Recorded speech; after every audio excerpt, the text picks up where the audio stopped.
Hey y'all, it's your girl KV back with another review for Real Housewives of Potomac, Season 8, Episode 4, In a Pickle. This episode was just meant to me, wasn't a whole lot going on. So we first see that Ineka picks up her husband from the airport. Apparently he is a travel doctor, and 2 weeks out of the month he is traveling. But they trying to get pregnant, so they talking about ovulation. And he was like, "Aren't you always ovulating?" She was like, "No, I ovulate once a week, like everybody else." Like, what are you talking about? I'm not once a week, but like once a month, like everybody else. Like, what are you talking about? You're a doctor. So she's telling him how Ivy, which is Wendy's sister, made the call. This happened. All this, calling. Did I pray for you from the mama? Did I ever pray against you? Stuff. This happened 2 weeks before the housewarming. So that gives me pause and side eye for Ineka, because it's like if this happened prior to the housewarming and then y'all get to the housewarming and both of y'all acting like y'all just meeting for the first time, it was just kind of like, okay, mind you, we'll get there. We'll get there. They also talk about how Ike and Eddie went to college together, and they were both in the African Student Association, and Eddie had unfollowed Ike on Facebook after Wendy's mom called about the shrine and praying against people and all that stuff like that. So that'll be interesting. Next, we see the Green Eyed Bandits go out for lunch, and basically, they talking about Juan. They talking about Juan, y'all. So they had a live show for their podcast in Atlanta. Juan was there with Robin. Giselle decided to talk to Juan about everything that's going on. And Robin had already told Juan, well, Giselle doesn't believe anything that you're saying, basically. And Giselle said Juan was yelling at her. I'm not going to say what he said, but he was yelling at me. Robin said, well, he wasn't yelling. He's just hard of hearing because, when he's coaching, he yells a lot when he's coaching. So, it kind of affects his hearing. Girl, bye. Robin also says to Giselle, now I'm not supposed to tell you this, but she said, oh, you're not? Oh, good. What happened? What happened? What happened? She just excited to get some tea, y'all. And Robin tells her about Ineka talking about Wendy's mom calling her. And they was like a shrine? Like voodoo? She doing voodoo on her? Like what? What? For real? So they had a little messy moment talking about all of that. Next, we see Candace and her mom talking about the tour and all of the money that she's spending. Candace is like, Chris cussed me out about all the money that he's spending. I feel like if that was the scene that we saw, Chris ain't cussing her not one time, but Candace just real extra. Mama Dot said, well, is he working? Candace said, yes, he's working. He does cooking classes. He does private events. Like, yes, he's working. And what's crazy to me is Chris had a job where, because he was working at, the W? He was working at the W as a manager at their restaurant and bar. So he worked a lot of late nights and stuff like that. Apparently, she made him leave that job because he was working too much and away from the house too much. But now she's away from the house a lot, touring and stuff like that. So she was just kind of like, what's going to happen? And then her mom asked, how are you and Robin? And she's just like, I don't know where me and Robin are. And they show all these little headlines where Candace was talking about Robin or whatever. And, we all saw where at the beginning of last season, seems like Robin was on Candace and Chris's side as far as Giselle talking about he's a sneaky link and he was doing this and he was in my room and it was nobody else in my hotel room and this and the third. And it began with Robin kind of taking up for Chris. Well, I'm sure it wasn't like that. Like, girl, relax. But as the season went on, it seems like Giselle successfully recruited Robin to the Chris was wrong side of things. And so that was real annoying because it's like, Robin, stand on what you believe. Don't always run up after her because that's your friend and you gotta agree with whatever she's saying. Super duper annoying. And then they talked about it on the podcast. Apparently, that she was like, "Well, if all of your friends are telling you something about your man, maybe you should listen." So, where's that advice for you when your friends are confronting you about what your man doing all up in these streets, running around with in hotel receipts, girls from Canada running around with the coach all the time? What about the stuff your friends telling you? Are you gonna listen to that? Then come to find out, like in real time, the girl who lied and said that she had an affair with Chris, she admitted that it was a lie. She admitted that she never met him and everything. So I wonder if they're gonna go back and apologize to Candace and Chris for, being a part of spreading that whole lie and everything. Just a hot mess. So next we see everybody goes to pickleball. Karen and Ray got on green. They in theme for Mr. and Mrs. Pickle. We also see Matt. Remember Matthew, the accountant assistant that was there when she did her press conference on the tax situation where they was like, "Who's the white guy? We ain't never seen this white guy before ever. Who is this white guy?" Matthew is there. So Giselle comes along, but she said her friend Cal is coming later on. "Well, where's your boyfriend? I know the pastor was living in the phone, but Jason ain't even in there. We don't even see him on the phone, if he exists." Ashley comes and she has an assistant with her. Why do you need an assistant at pickleball? I guess in case it was like couples, maybe. I don't know. We also see Candace arrive. Chris is not with her because they thought it was going to be later on. We see Wendy and Eddie get there. Is Juan Dixon going to be there? Yes, he is actually there, y'all. I am so glad that Juan Dixon is here right now. But not really when we get on into this episode. So, Robin comes in looking so, and I don't even use this word, y'all. Robin came in looking so thotty. She had on like these leggings that were completely sheer on the legs. It looked like she had on some like cheerleading briefs, and then the legs was just completely sheer. And I'm like, what is she wearing? Robin looking like she finna go to a dance class and not no daggone pickleball. It was just, why? So Karen puts them on teams. The ish starters, Candace, Giselle, Ashley, and Karen. The finishers, Mia, Wendy, and Naka, and Robin. And then once they're finished playing or whatever, Karen, being weird, she always gotta be weird, y'all, and just unnecessary. She goes and she thanks Robin, and I appreciate you, Robin, for showing up. And Robin's like, "Why are you saying my name? Like, what? Why are you saying my name?" And Juan gets annoyed and he gets up and leaves.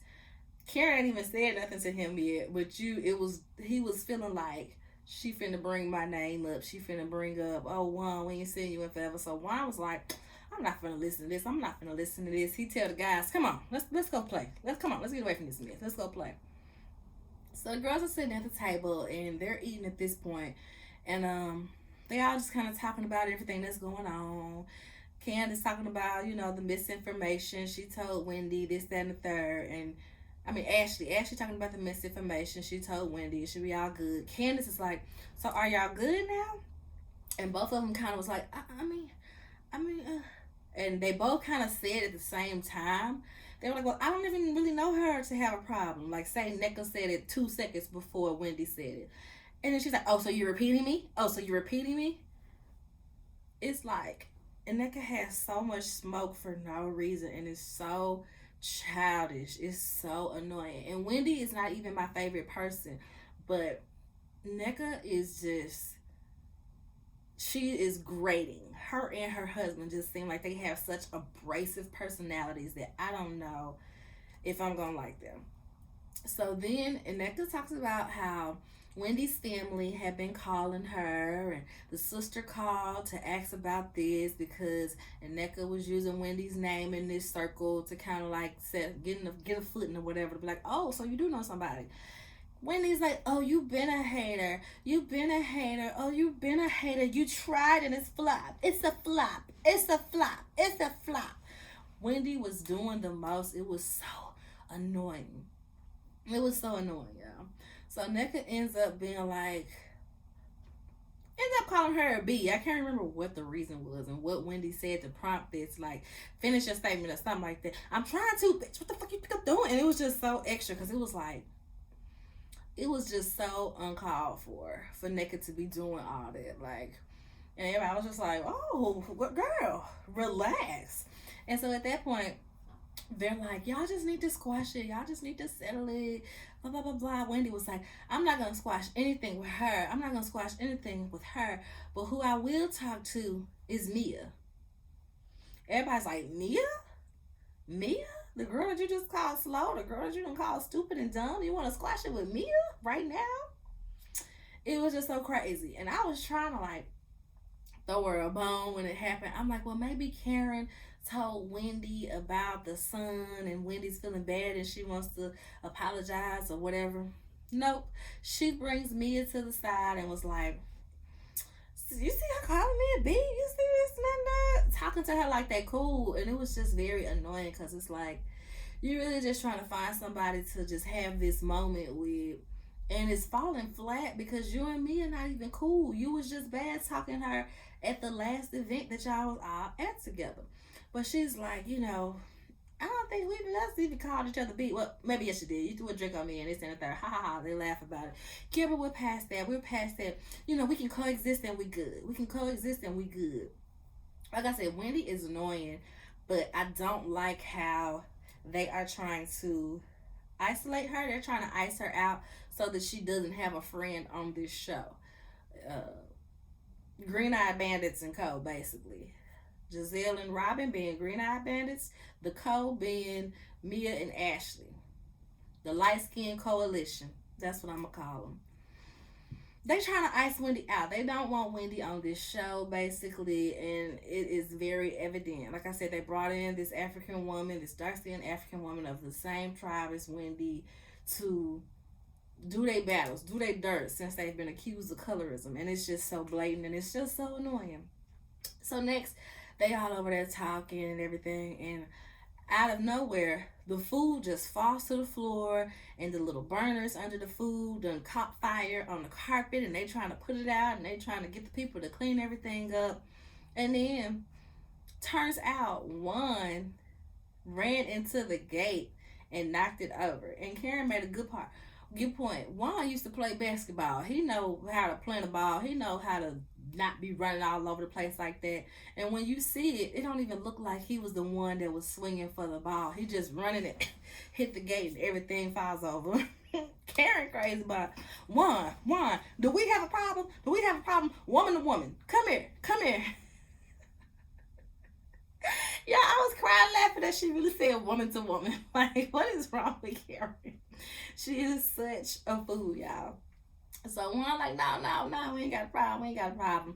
But it feels like he did that, you know, kind of intentionally because of how things went just a few minutes ago when she called out Robin and was probably about to say something about Juan being there too. So that cracked me up. So we get back to the table, and Wendy and Nneka are still going at it, y'all. Wendy's talking about favor ain't fair.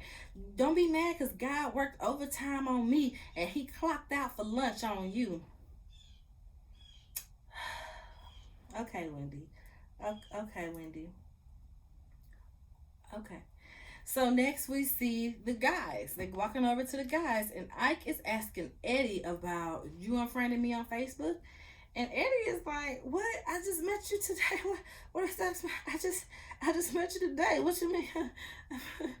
Eddie looking nervous. Eddie looked like he lying. Ike is about to want to fight. He's like, nah, say it with your chest. Say it with your chest. Did you want to follow me from Facebook? Say it with your chest. And he like, what? And Wendy kind of was like, what are you talking about? And Nick said, don't get in my man's face. Back up. Just let them talk. Now that cracked me up. And they're just sitting there arguing. And I'm like, everybody looked foolish in this moment. People was trying to say, well, Wendy was lying, so I'm Team Nneka and this, that, and the third. All four of them look crazy. We see Wendy and Eddie.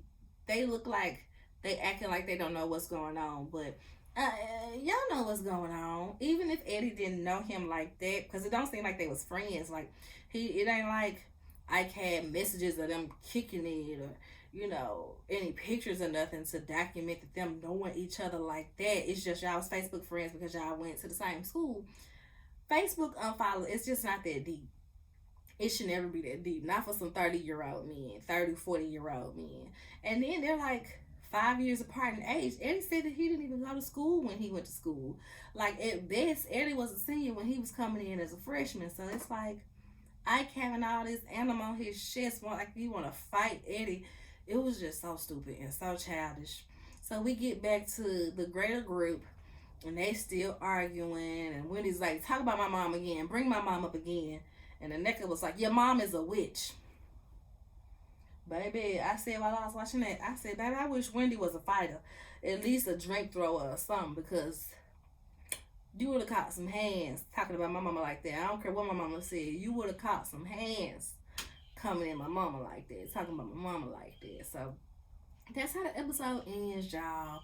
Just a whole lot of stupid, catty fighting. Ain't no real problems. Like, people just want to come on the show with a splash. That's what it's giving. People just want to come on the show with a splash, and it's so annoying. It's so annoying. But that's the end of this episode, y'all. Like the video, subscribe to the channel if you haven't already. Thumbs up the video, comment. Yeah, all of those things. Bye.